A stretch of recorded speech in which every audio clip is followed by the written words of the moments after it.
나는 어떤 사람인가? 이 사람이 난가? 아니면 나 아닌 또 다른 내가 내 속에서 살고 있는 내가 난가? 나는 누구인가? 나는 어떤 사람인가? 라고 하는 질문을 해보기도 합니다. 왜 이런 질문을 하게 될까? 그 이유는 시인 정용철 씨가 쓴 나를 생각하면이라고 하는 이런 이중성의 모습을 가진 자화상의 시인 것입니다.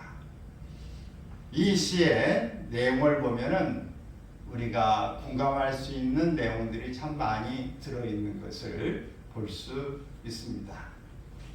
나는 믿는다고 하면서 의심도 합니다. 나는 부족하다고 하면서 잘난 체도 합니다. 나는 마음을 열어야 한다고 하면서 닫기도 합니다. 나는 정직하자고 다짐하면서 자기를 이기도 합니다. 나는 떠난다고 하면서 돌아와 있고 다시 떠날 생각을 합니다.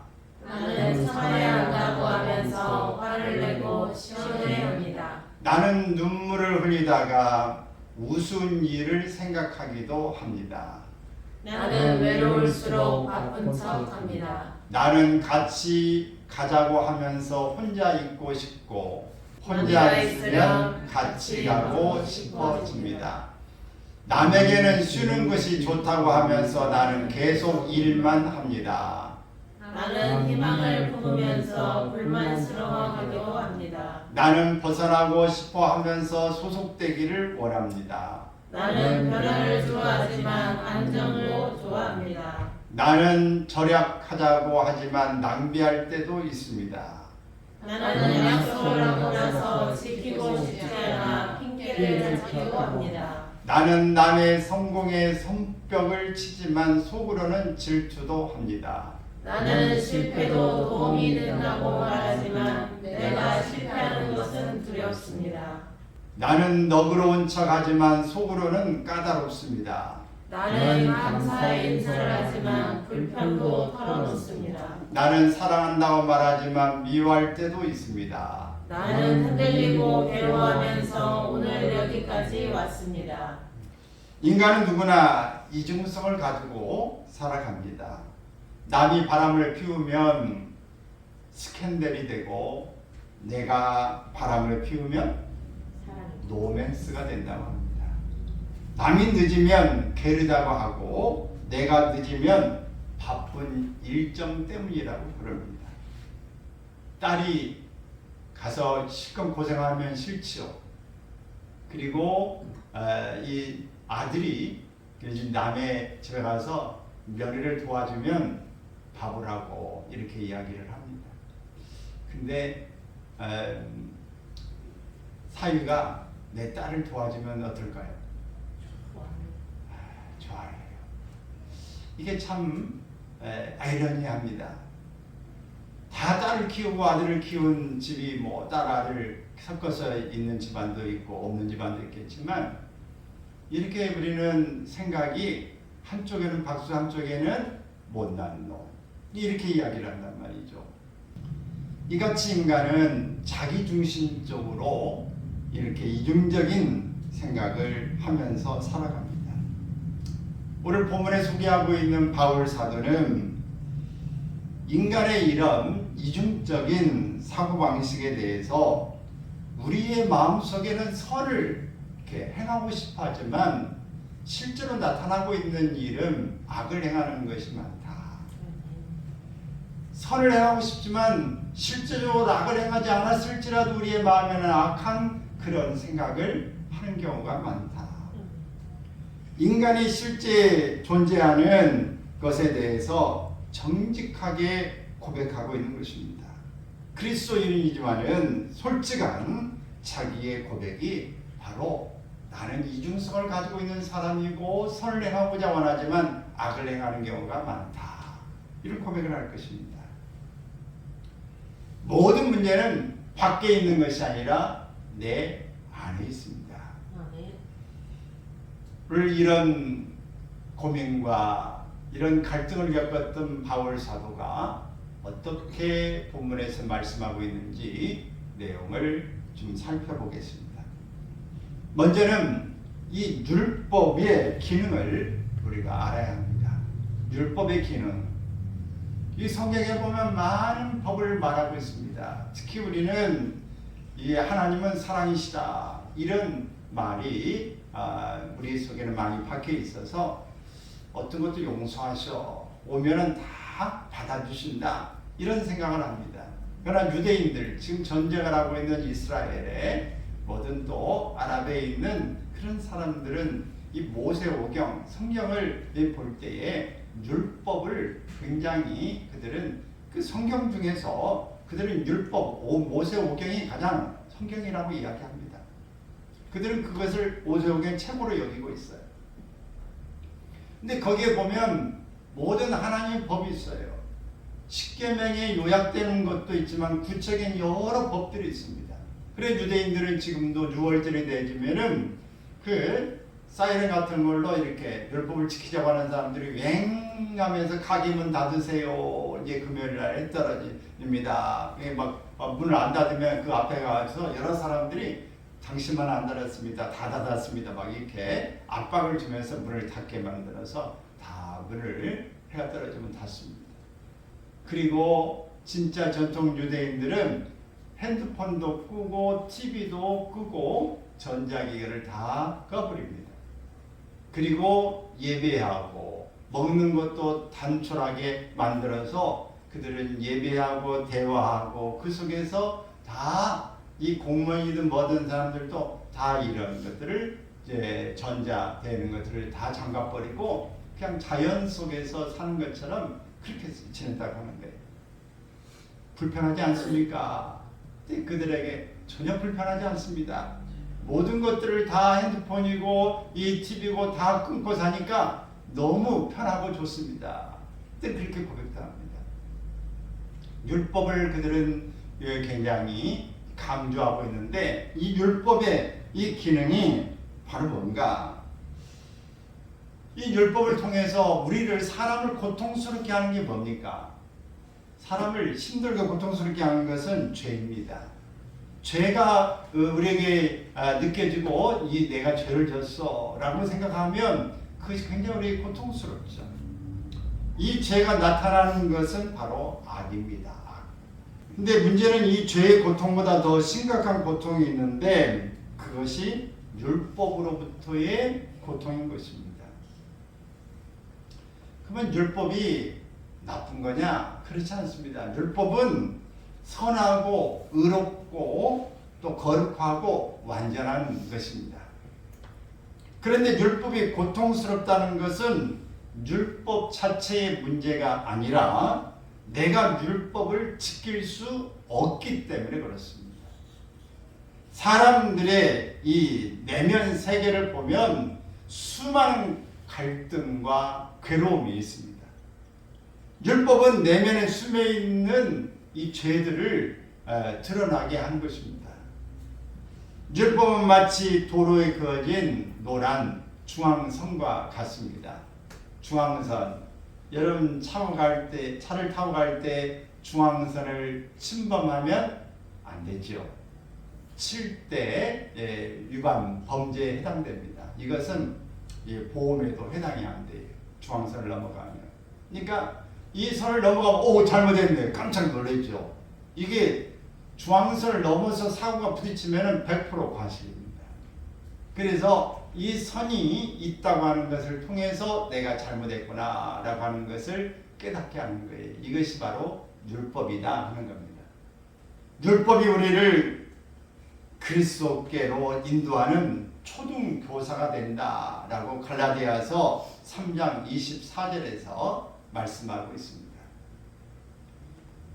어릴 때 유치원도 초등학교도 가면 옛날에 선생님들이 가가지고 하나 둘 셋 넷 하면서 이렇게 혹시 기억나십니까? 네. 저도 이야기를 얘기하면서 초등학교 때 생각이 나요. 우리 어머니가 저를 데리고 학교에 이렇게 가셨고 맨 처음에 선생님 이제 했는데 줄 서세요 해가지고 운동장 이렇게 가면서 앞에 보면서 학생들 보면서 하나 둘 하면 셋, 넷 병아리 삐약삐약 그럽니까? 새가 짹짹이죠. 앞에 이제 코스만을 이렇게 다 채웠죠. 채우고 또 명찰을 붙이고 이렇게 이제 다녔던 기억이 납니다. 유난히 코들도 참 많이 났죠. 코도 나고 추위에 콧물도 나고 정말 많은 부분에 지금하고는 너무 많은 차이가 있죠.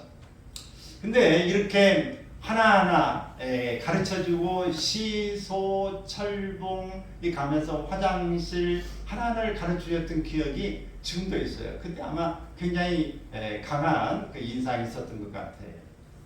다른 건 뭐 거의가 다 잊어버렸고 간혹 있는데 2학년, 3학년 뭐 그 기억이 없어요. 근데 1학년 때 기억이 납니다. 나머지는 뭐 운동했는데 몇 년도에 했는지 그것은 기억이 안 나요. 근데 이 초등교사와 같이 우리가 아무것도 모를 때에 하나하나를 알려주는 그런 유치원이라든지 초등학교 시절에 그렇게 알려준 것처럼 이 율법은 우리로 하여금 죄를 깨닫게 해주는 것이죠. 그래서 이런 율법을 알아가기 시작하면서 내가 죄를 지었구나, 이게 죄구나라고 하는 것을 깨닫게 되지는데, 이것을 알기 시작할 때부터 마음속에는 율법으로 말미암아서 내가 죄를 지었다고 하는 부분이 많아지는 것이고 괴로움과 고통이 시작되는 것입니다. 율법이 죄를 만들어내지는 않지만 사람의 마음속에 있던 죄악이 율법 때문에 드러나게 되는 것이죠. 율법으로 자신이 죄인임을 깨닫게 되고 죄인이 죽어야 됨을 알게 됩니다. 여러분, 이 죄를 지면 어떻게 돼요? 벌을 받아야 되고 심한 것은 죽음을 맞게 되어지는 것입니다. 여러분 기억해 보세요. 집에서 어릴 때에 부모님께 혼난 적이 있어요, 없어요? 있어요. 있어요. 자, 그럼 혼날 때 부모님 감사합니다, 사랑합니다 그래요? 아니면 억울해요? 뭐 분해합니까? 네. 물론 내가 잘못했지만은 그래도 혼을 나면은 야속하고 섭섭하죠. 근데 안 했는데, 형이 그랬는데, 언니가 그랬는데, 동생이 그랬는데 나 이거 누명을 씌우면 막 화를 내고 매를 맞았다 그러면 어때요? 억울해 펑펑 하면서 죽고 싶고, 심하면 죽이고 싶고 때리고 싶고 그러지 않아요? 덤벼들고 싶고 그런 마음들이 없으셨나요? 이 우리 마음속에서 다 표현되지 못하는 그런 일이 있을지라도 이런 여러 생각들이 우리의 마음에 얼마나 많이 일어나는가 하는 것을 알 수 있습니다. 율법은 우리에게 구원자가 필요하다고 하는 필요성을 깨닫게 해주는 것이죠. 내가 이렇게 많은 속에서 표현되고 있는 이 죄, 말하고 있지 않지만 속에서 일어나는 수많은 죄악들, 생각들, 행동으로 나타나는 것이 행동으로 나타나지 않은 것이라든지 또 은밀한 나 혼자만의 죄라든지 이런 것들이 우리에게 있을 때 나에게 구원자가 필요하구나, 내가 이렇게 많은 죄를 먹고 마시고 이렇게 행동하고 있구나라는 것을 깨달을 때에 내 자신의 연약함을 고백할 수밖에 없는 것이죠. 그래서 율법의 기능을 우리가 볼 수 있고, 결국은 우리가 이 본문에서 이런 이중성의 모습을 가진 우리의 인간이 바로 두 가지 본성이 내 안에 늘 존재하고 있다는 것을 알아야 된다는 것이죠. 인간에게는 누구나 이 본성 두 가지가 없는 사람은 없습니다. 다 있게 되는데 그 본성 중 하나가 누구든지 선을 행하고 싶은 본능을 가지고 있다. 하나님 우리를 선하게 만드셨어요. 그래서 착한 일을 하고 싶고 불쌍한 사람을 돕고 싶은 마음이 있어요. 그래서 착한 일을 하거나 불쌍한 사람을 돕고 나면 우리의 마음에서 어떻게 해요? 잘했네, 착하네, 아이고 박수 쳐주고 싶네. 우리가 스스로를 칭찬하고 다른 사람에도 자랑하고 싶고 나 이런 일을 했어요 라고 착함을 드러내고 싶어 합니다. 또 하나는 그런데 우리 마음속에서 악을 저지르고 싶은 본능도 가지고 있어요. 타락하고 범죄하고 싶은 마음입니다. 여기에 수없는 갈등이 시작되는 것이죠.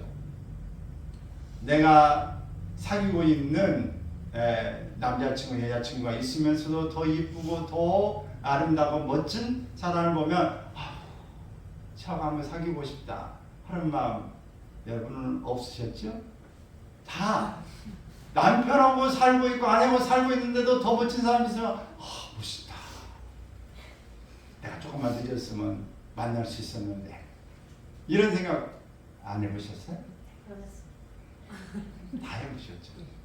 다른 전과자가 아니면 이야기는 있을 수가 없어요. 누구나 우리는 늘 비교하고 우리의 마음에 그 표현했다면 어떻게 해요? 절교야! 너하고 끝이야! 이런 말 들을 수 있기 때문에 절대 비밀이죠.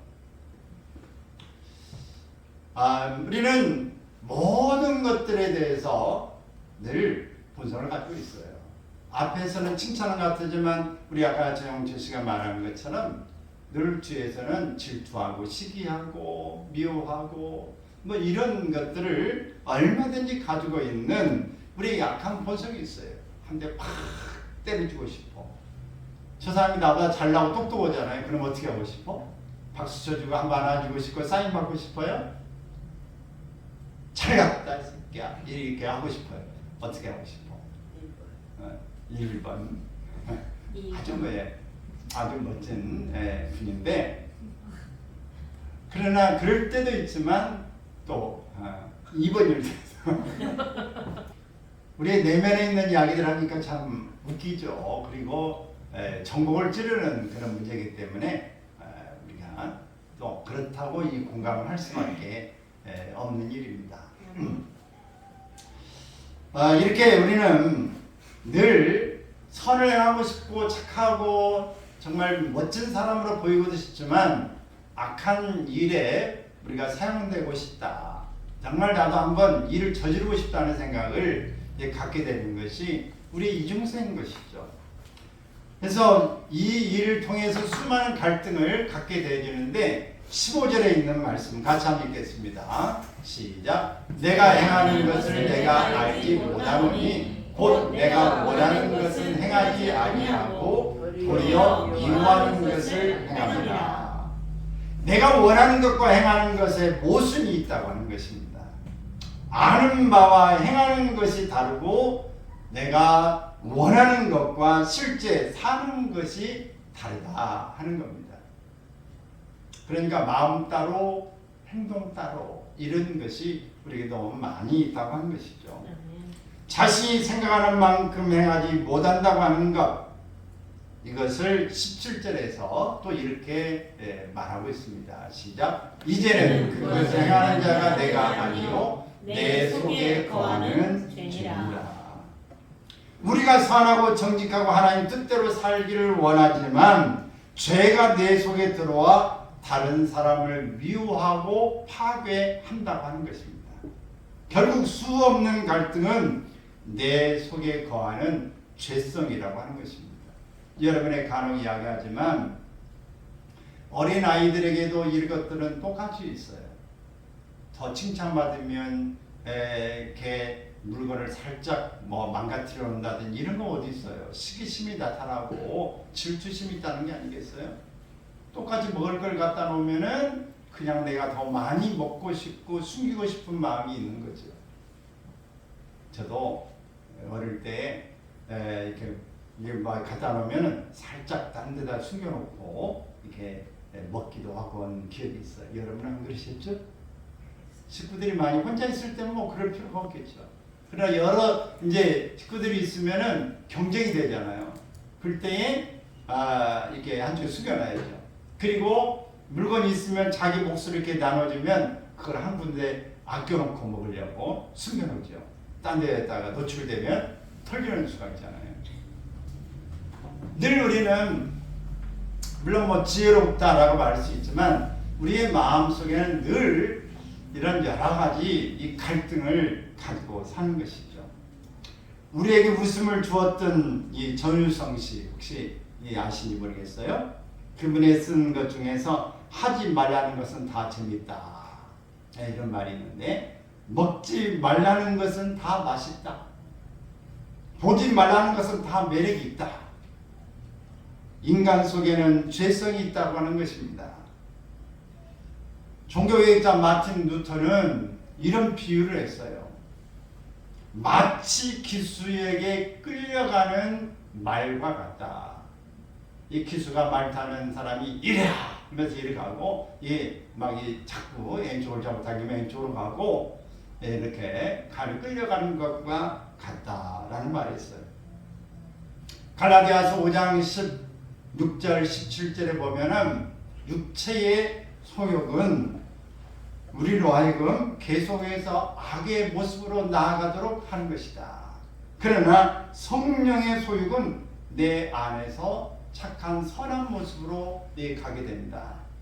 그래서 이 두 가지, 바로 육체의 소욕과 성령의 소욕이 끊임없이 내 속에서 다툰다, 그렇게 고백하고 있어요.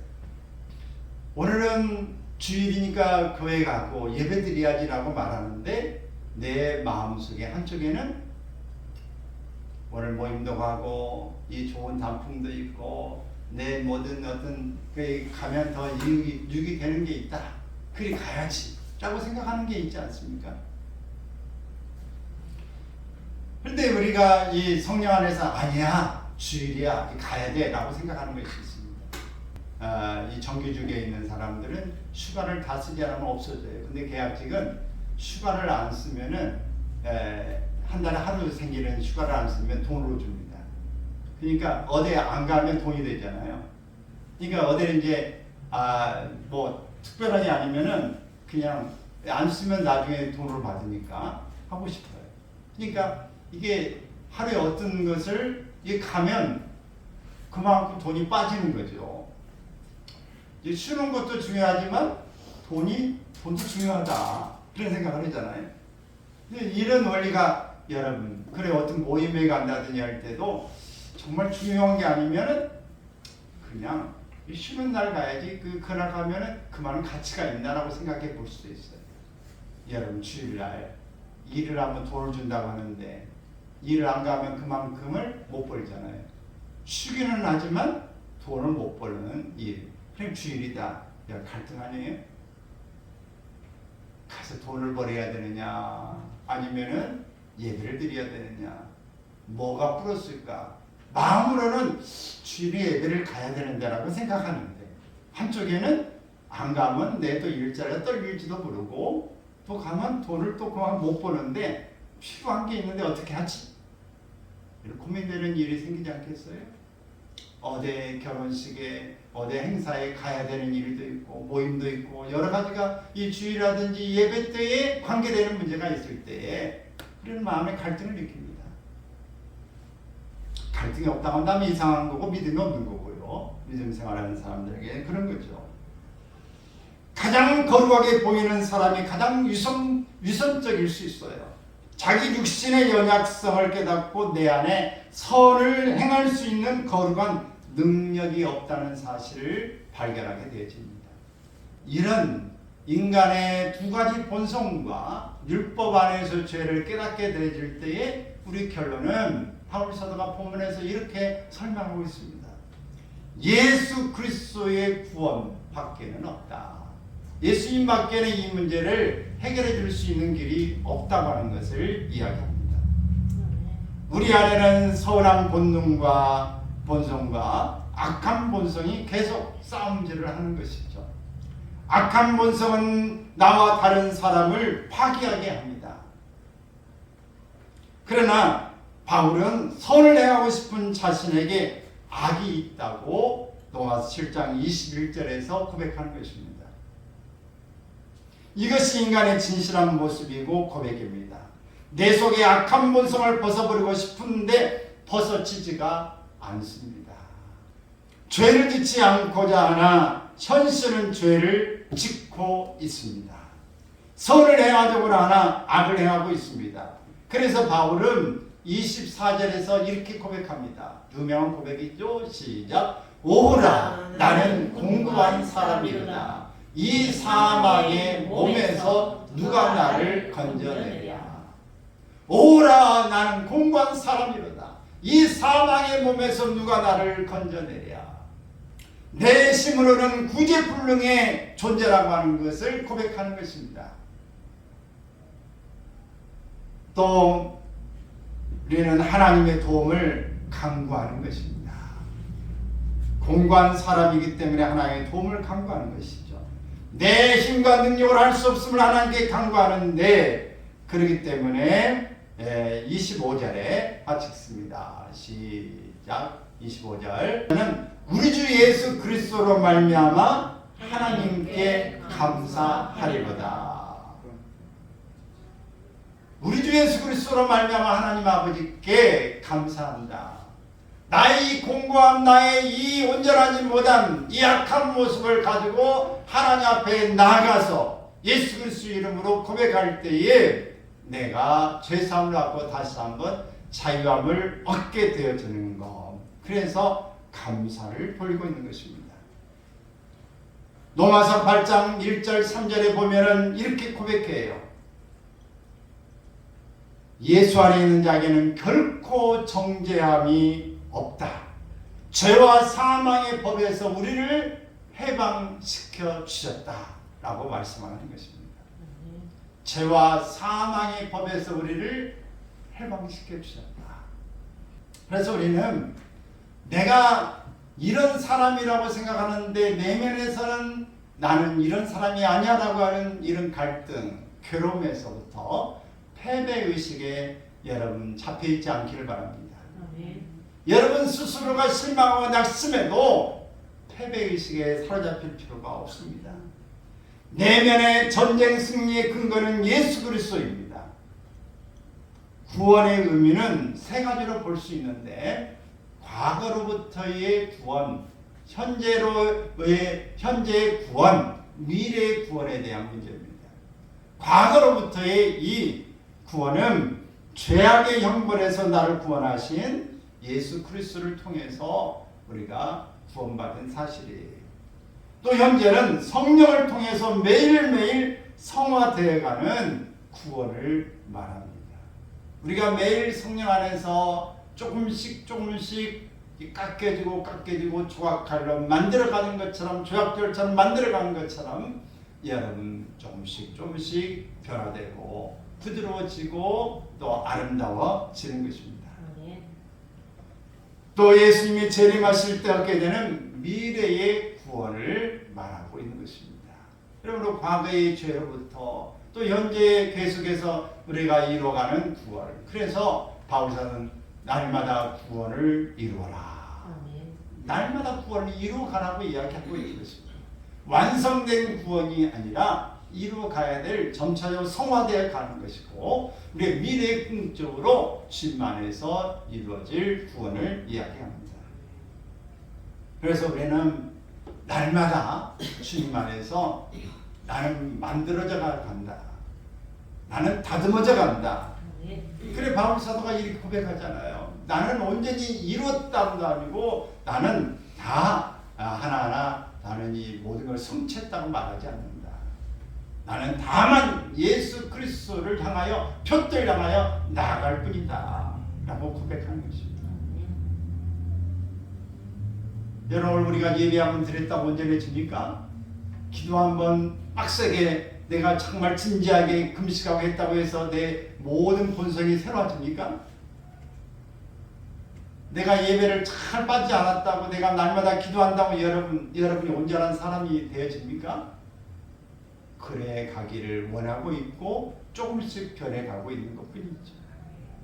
그래서 우리는 늘 하나님 앞에 겸손할 수밖에 없고, 하나님 앞에 죄인이라고 고백할 수밖에 없고, 주님 앞에 나와서 주님 나를 도와주세요. 나는 부족합니다. 연약합니다. 나를 하나님 붙잡아 주세요라고 고백할 수밖에 없는 것입니다.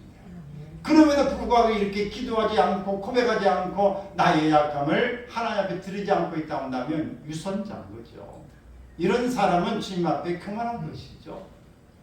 내가 나 자신을 속이고 있다고 하는 이것밖에는 고백할 수 없습니다. 우리는 하나님과의 관계를 잘 맺어갈 수 있기를 바랍니다. 아멘. 하나님의 말씀과의 이 교제가 잘 이루어지기를 바라요. 아멘. 매일매일 있기를 바랍니다. 많은 책을 우리가 읽을 필요가 있는데 여러분 서점에 가보면 여러분 서점에 가보신 적이 언제예요?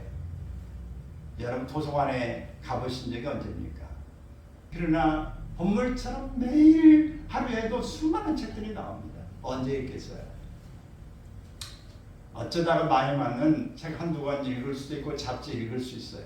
근데 우리에게 있어서 정보를 주는 것도 있고 하나의 어떤 교훈을 줄 수도 있습니다.